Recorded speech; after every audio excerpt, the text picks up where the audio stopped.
everybody, I'm Natalia Bonner. Happy Monday. Okay, today I have this really fun quilt to share with you today. So it's just a little sneak peek, kind of a snippet of some of the quilting I did on this stunning client quilt. It's one of the awesome elephant quilts that's incredible. Seriously, like goals to piece one of these amazing quilts. And quilting them, I've done a few of these now, has been so much fun. So on each of these quilts that I've quilted, I tried my hardest to really bring these quilts to life, really bring these elephants to life through my machine quilting. You know, something I always try to do on figurative type quilts is whatever it takes to make it look as realistic as possible. And I think I did pretty good at achieving that on this one. But on the actual tusks on this elephant, that's what we're going to focus on today. I had a lot of fun and spent a lot of time. This is definitely super time consuming quilting, but I think it's really fun to see, and maybe it'll inspire you on your own machine quilting journey. So like I mentioned, this is just a little sneak peek kind of snippet of this video. If you do want to see more in depth, if you want me to walk you step by step through the whole entire process of machine quilting quilts, lots and lots and lots of quilts, make sure you do check out my Patreon page. It's patreon.com/Natalia Bonner. Over on Patreon, I share lots of videos where I actually go more in depth and walk you through my whole entire process of deciding how I'm going to quilt quilts, marking quilting, or really thinking beyond the seams, and hopefully inspiring you even more on your own machine quilting journey. So let's get stitching. And of course I have to show you how I quilted the tusks on this darling elephant. So quilting out this does take a little bit of extra time to quilt this kind of design because there are definitely a lot of stops and starts.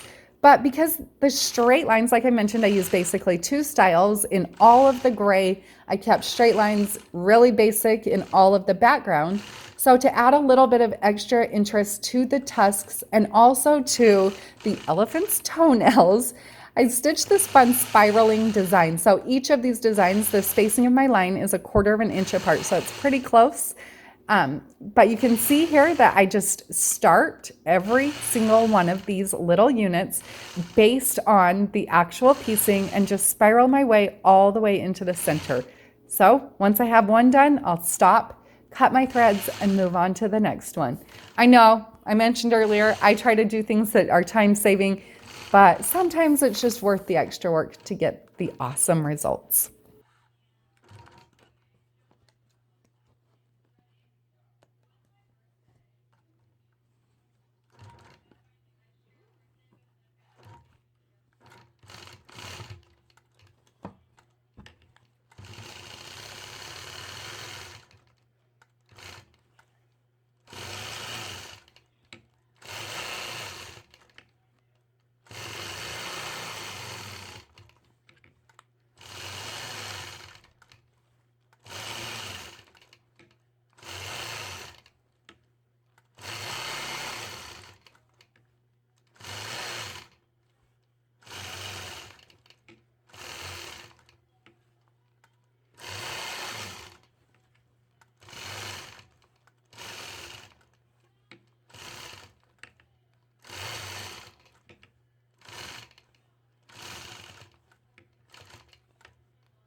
Okay, so this next little portion, it is definitely going to be sped up because it's quite a long portion, but I thought it would be fun just to show you guys a different view of me quilting, something kind of from a different angle. You know, if you were maybe standing in my studio, kind of on the side of my machine, this is maybe what it would be like if you were watching me quilt.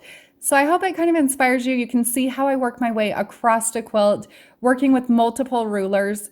Obviously on this one, on the straight lines, I'm mostly working with my 4-in-1, but it's not always long enough. So sometimes I switch to my inside out or even my trailer ruler to get that extra length.